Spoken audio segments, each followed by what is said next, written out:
वृत्तपत्र क्षेत्राच्या माध्यमातून तळागाळातल्या लोकांच्या प्रश्नांची सोडवणूक करण्याची त्यांची भूमिका असेल किंवा नेमकेपणानं समाजाला एक वेगळी दिशा देऊन आजच्या अत्यंत वाईट परिस्थितीत म्हटलं तर चुकीचं होणार नाही, समाजाला नेमकं कोणत्या दिशेनं गेलं पाहिजे, कसं गेलं पाहिजे आणि या परिस्थितीमध्ये नेमकं प्रशासन या सगळ्या समाजाच्या पाठीमागे कसं उभं केलं पाहिजे याच्यासाठी आढाव सरांनी केलेले प्रयत्न, आढाव सरांनी घेतलेली भूमिका, आढाव सरांनी त्यासंबंधी मांडलेले विचार, आढाव सरांनी त्यासंबंधी केलेलं लिखाण, या सगळ्या गोष्टीचा जर आढावा घेतला तर मला कदाचित चुकीचं होईल की नाही माहीत नाही, पण मला जे वाटतं त्याप्रमाणे आढाव सरांनी म्हणजे थोडासा बारकाईने अभ्यास केला तर महात्मा फुल्यांनी सामाजिक कार्य करत असताना वृत्तपत्र क्षेत्राच्या माध्यमातून त्या समाज कार्याला, त्या समाज प्रश्नाला सोडवणूक करण्याची प्रेरणा, पाठिंबा वृत्तपत्राच्या माध्यमातून दिला. त्याच्या नंतरच्या काळात आले म्हणजे टिळकांचं उदाहरण देता येईल. अलीकडच्या काळात पाहायचं झालं तर बाळासाहेब ठाकरेंनी सुद्धा एक वेगळा विचार समाजामध्ये रुजवण्याचं काम केलं आणि त्यालाही सामनाच्या माध्यमातून असेल, त्यांच्या व्यंगचित्राच्या माध्यमातून असेल, नेमकेपणानं वृत्तपत्राची किंवा पत्रकारितेची जोड दिली. हाच विचार कदाचित आढाव सरांच्या मनात आला असेल की नाही मला माहीत नाही, पण नेमकेपणानं आढाव सरांचं सगळं चरित्र पाहिलं, आढाव सरांचं सगळं काम पाहिलं, आढाव सरांनी घेतलेली भूमिका पाहिली, आढाव सरांनी समाजाचे प्रश्न सोडवण्यासाठी केलेलं काम पाहिलं, प्रशासनाला योग्य पद्धतीनं वड्डीवर आणायचं काम त्यांनी ज्या पद्धतीनं केलं ते सगळं पाहिलं तर नेमकेपणानं महात्मा फुल्यांच्या पासून बाळासाहेब ठाकरेंच्यापर्यंत या सगळ्या महापुरुषांनी ज्या पद्धतीनं काम केलं किंबहुना त्याच पद्धतीनं आढाव सरांनी सुद्धा ही सगळी कामं केली असं म्हटलं तर ते निश्चितपणानं चुकीचं होणार नाही. कदाचित आढाव सरांची या सगळ्या महापुरुषांची तुलना करताना काहींना थोडंसं वाईट वाटेल, पण निश्चितपणानं आढाव सर जर अकाली गेले नसते तर उद्या तुम्हाला त्यांनी आंबेडकर किंवा टिळक आगरकरांची आणि बाळासाहेब ठाकरेंची नक्की आठवण होऊ दिली नसती. इतकं मोठं काम आढाव सरांच्या माध्यमातून निश्चितपणानं झालं असतं. इतकं प्रगल्भ विचार, इतके आदर्श काम त्यांनी केलेलं होतं आणि म्हणून आढाव सर आमच्यातून जात असताना आता कोणीतरी सांगितलं की आमच्या बनकरांनी सांगितलं की आढाव सरांचा विचार घेऊन मी आणि आमच्या सगळ्या पत्रकारांनी काम केलं पाहिजे.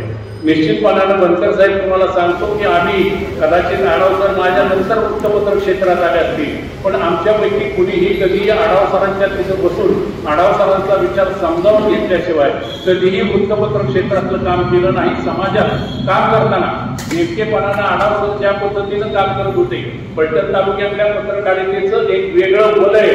फलटण तालुक्यातल्या पत्रकारांनी कधी केवळ वृत्तपत्रासाठी काम केलं नाही तर ते समाजासाठी काम केलं. आजची जर वर्तमानपत्र तुम्ही पाहिली तर निश्चितपणानं ती सगळी वर्तमानपत्र कुणाची जाहिरात किती मिळाली आणि त्या प्रमाणात किती द्यायचं याचा विचार करतात, पण फलटण तालुक्यातल्या पत्रकारांनी जाहिरातीपेक्षा समाजाचं दुखणं काय, नेमकं प्रशासन कोणत्या पद्धतीनं चाललंय, शासनाचा कोणत्या पद्धतीनं विचार सुरू आहे आणि या सगळ्याच्या माध्यमातून नेमकेपणानं समाजाला काय मिळतंय, समाजाचं दुखणं त्याच्यातून बाजूला होतंय की नाही, समाजाला नेमकेपणानं या सगळ्या योजनांचा शासनाच्या याचा अधिकाराचा ज्या योजना आहे त्याचा लाभ मिळतो की नाही याचा सातत्याने इथल्या पत्रकारांनी विचार केला. कदाचित तुम्हाला ते वर्तमानपत्रात लिहिलेलं दिसलं नसेल, पण आमच्यापैकी प्रत्येक जण सातत्यानं त्या त्या यंत्रणेच्या पाठीमागे लागून आढाव सरांच्या मार्गदर्शनाखाली सातत्यानं समाजाला पाठबळ देण्यासाठी काय करावं लागेल याचाच विचार केला. किंबहुना संविधानाच्या माध्यमातून डॉक्टर बाबासाहेब आंबेडकरांनी समाजाला जो अधिकार दिला, समाजाला जे जबाबदाऱ्या सोपवल्या, त्या सगळ्या जबाबदाऱ्या आणि ते सगळे अधिकार या तालुक्यातल्या पत्रकारांनी आढाव सरांच्या मार्गदर्शनाखाली समाज हितासाठी वापरले. हे मात्र मी निश्चितपणानं तेवढ्याच अभिमानानं आणि तेवढ्याच आत्मविश्वासानं सांगतो. गेल्या 50 वर्षातली वृत्तपत्र क्षेत्र आणि फलटण तालुक्यातलं वृत्तपत्र क्षेत्र याची तुलना केली तर निश्चितपणानं सातारा जिल्ह्यातल्या सगळ्या वृत्तपत्रांनी नेमकेपणानं सातत्यानं फलटण तालुक्यातल्या वृत्तपत्राला मोठेपण दिलेले, फलटण तालुक्यातल्या वृत्तपत्रकारांना पाठिंबा दिलेला आहे. फलटण तालुक्यातल्या वृत्तपत्राच्या क्षेत्रात काम करणाऱ्या प्रत्येकाला तेवढं मोकळेपण दिलेलं आहे. त्याचं मुख्य कारण आढाव सरांनी घेतलेली भूमिका आणि आढाव सरांनी इथल्या पत्रकारितेला केलेलं मार्गदर्शन, आढाव सरांनी सातत्यानं समाज हितासाठी घेतलेली भूमिका हेच त्या सातारा जिल्ह्यातल्या पत्रकारांच्या किंवा वृत्तपत्र क्षेत्रात काम करणाऱ्या संपादकांच्या असेल, मालकांच्या असेल, हे लक्षात आलं आणि म्हणून सातत्यानं फलटण तालुक्यातली पत्रकारिता हे समाज हितासाठी कार्यरत राहिली, समाज हिताला प्राधान्य देणारे राहिले, समाजाचे प्रश्न मांडणारे राहिले. कदाचित आमच्यापैकी काहींना ते वृत्तपत्राच्या माध्यमातून मांडण्यात कुठेतरी अडचणी आल्या असल्या प्रसंगी ते लिहिता आलं नसेल, पण नेमकेपणानं त्याच्यासाठी या तालुक्यात सुरू असलेल्या ज्या व्याख्यानमाला आहेत, या तालुक्यात सुरू असलेले जे सामाजिक कार्य त्याच्यामध्ये प्रामुख्यानं तुम्ही जर पाहिलं तर बनकर तुम्हाला तरी मला वाटतं सांगायची गरज नाही की त्या सगळ्या कामाच्या पाठीमागे या तालुक्यातले पत्रकार होते. आणि म्हणून ही दुधेवाडीची व्याख्यानमाला असेल, बनकरांनी सुरू केलेली पाडेगावची व्याख्यानमाला असेल किंवा अन्य ठिकाणी सुरू असलेल्या ज्या व्याख्यानमाला आहेत त्या प्रत्येक व्याख्यानमालेच्या पाठीमागं, त्या प्रत्येक सामाजिक कार्याच्या पाठीमागं या तालुक्यातले पत्रकार होते हे मात्र तुम्हाला नक्की विसरता येणार.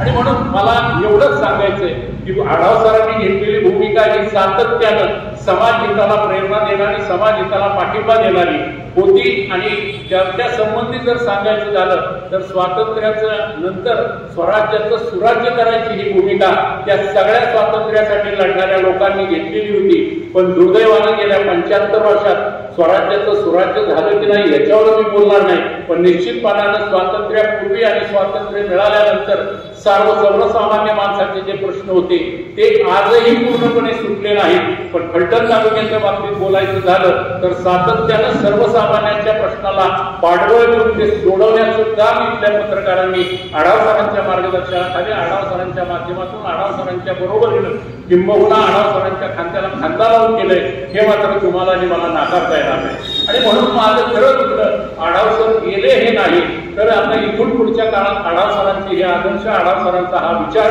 आढाव सरांची ही भूमिका कशा पद्धतीनं पुढे न्यायची हे खरं आमच्या समोरचं मोठं दुःख नाही. आढाव सर प्रत्येकाने आता मगाशी कुणीतरी सांगितलं की आलेल्या माणसाला समाजातून जावंच लागतं. मरण आणि जन्म हे तुमच्या माझ्या मनाच्या हातात नाही, ते परमेश्वराने ठरवलेलं असतं. पण परमेश्वराने ठरवलं तरी त्यांनी किमान हा विचार करणं आवश्यक होतं की आता आढाव सर गेल्यानंतर इथली ही जी चळवळ आहे, इथला हा जो विचार आहे, इथले हे जे आदर्श आहेत आणि इथल्या समाजाच्या प्रश्नाला पाठबळ देण्याच्या आढाव सरांची जी भूमिका आहे ती पुढे कोण नेणार आणि ती पुढे नेण्यासाठी निश्चितपणानं इथून पुढच्या काळामध्ये केवळ पत्रकारांनी नव्हे तर संपूर्ण समाजाने आमच्या पाठीशी खंबीरपणानं उभं राहिलं पाहिजे. आमचं चुकलं तर जरूर आम्हाला सांगा, मला त्याचं वाईट वाटणार नाही. गेली 50 वर्ष या तालुक्यातल्या वृत्तपत्र क्षेत्रात काम करताना समाजाचं म्हणणं काय, समाजातल्या प्रमुखांचं म्हणणं काय, समाजाला नेमकं काय हवंय याचा विचार मी तर गेली 50 वर्ष सातत्यानं केलेलाच आहे. पण त्याच्याच बरोबर इथला कोणताही पत्रकार समाजापासून कधीही बाजूला गेला नाही, समाजाच्या विचारापासून बाजूला गेला नाही, समाजाच्या दुखण्यापासून बाजूला गेला नाही. आणि म्हणून इथून पुढच्या काळामध्ये सुद्धा आम्ही निश्चितपणानं त्याच्यापासून दूर जाणार नाही.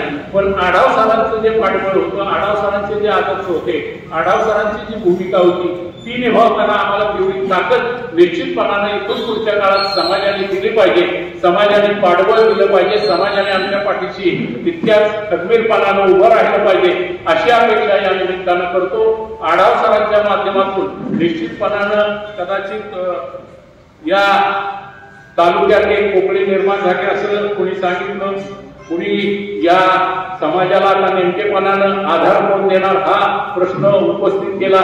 निश्चितपणानं ते प्रश्न आहेतच, पण त्याच्याच बरोबर आढाव ऋषी असेल किंवा संपूर्ण आढाव कुटुंबीय असेल यांच्यामध्ये जी एक भावना निर्माण झाली ती निश्चितपणानं त्यांच्या दृष्टीनं पुरेशी किंवा त्यांच्या दृष्टीनं योग्य असली तरी निश्चितपणानं या निमित्तानं आजच्या या श्रद्धांजली सभेच्या निमित्तानं बोलायचं झालं तर संपूर्ण समाज या कुटुंबाच्या पाठीशी उभा आहे. निश्चितपणानं तुम्हाला झालेलं दुःख हे विसरता येण्यासारखं नाही.